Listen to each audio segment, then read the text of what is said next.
Darvin, just how do you emotionally, mentally handle that, kind of coming in a similar fashion as game two where you're in the lead and things happen? How do you handle that as a team? It's tough. It's tough, man. Some unfortunate circumstances. Getting hurt, not having to leave the game per se, but just threw off his natural rotation, his normal rotation.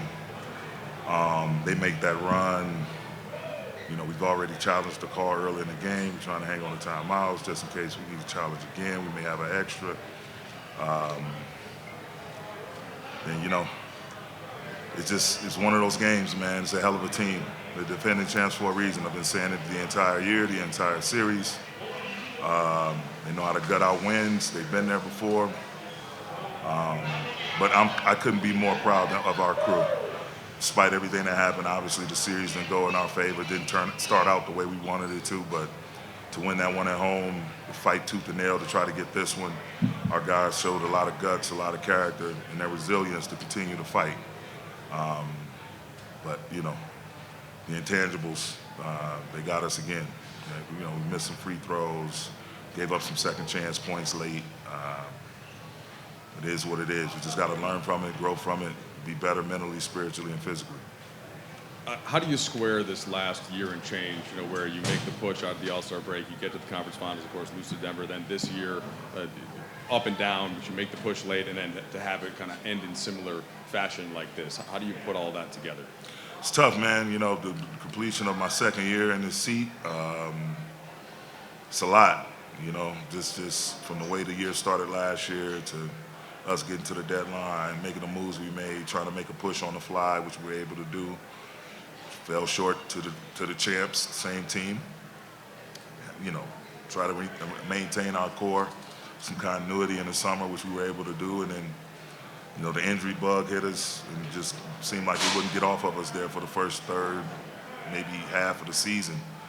And, once we start hitting rhythms, it seemed like every time we hit a rhythm, a key piece would fall out of the lineup. But it is what it is, man. I'm not going to feel sorry for myself or ourselves. It's an unbelievable franchise to represent. Couldn't ask for a better governor, a better president of ops than Robert Lincoln, Jeannie Buss. But I've seen a lot in my first 2 years in this seat.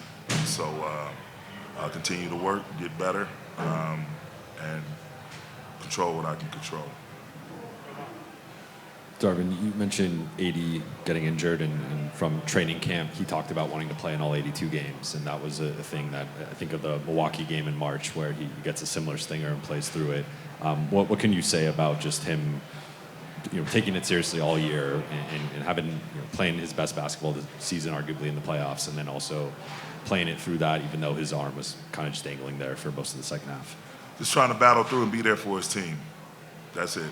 The time he put into his body this past off season in particular. And you mentioned it, all of the regular season games he played. I think it may be the most he's played in some time or ever, maybe. I don't know. But just him being the type of person he is, wanting to be there for his group and to do whatever is asked of him. And he represented that the entire season.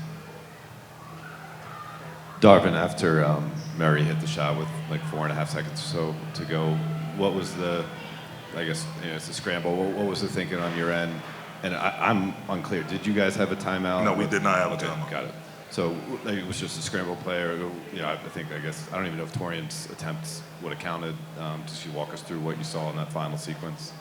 Try to rush it up the floor, try to get into striking distance, and TP tried to get a good look. Felt like whoever that was that walked up under him, they're not going to call that call in that type of situation unless it's completely gross. But we tried to get a look up and just didn't work out. And just as you look back at the year, and obviously coming off the Western Conference Finals a year ago, and there were times, you guys were one of the better teams in the league this year, weren't able to put it together. What would you point your finger to moving forward that this group needs to get to where it wants to be? Stay healthy. Stay healthy.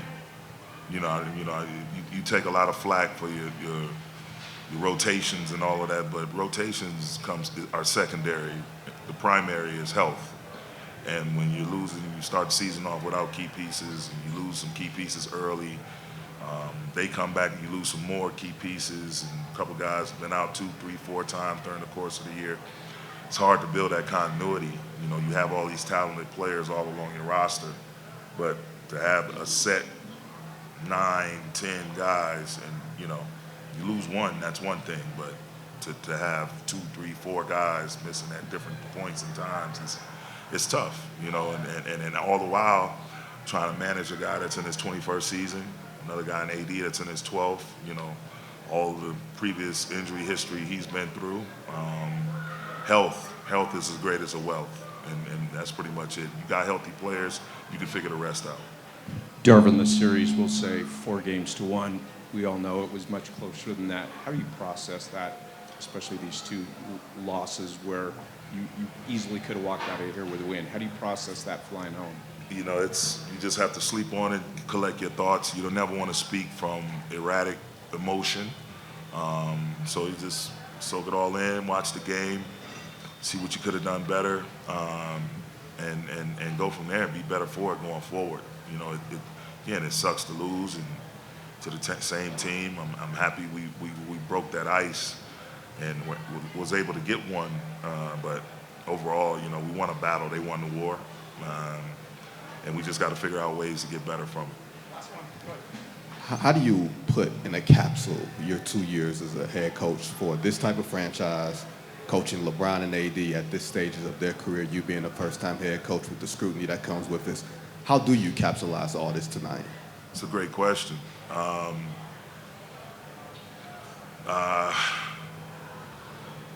It's tough.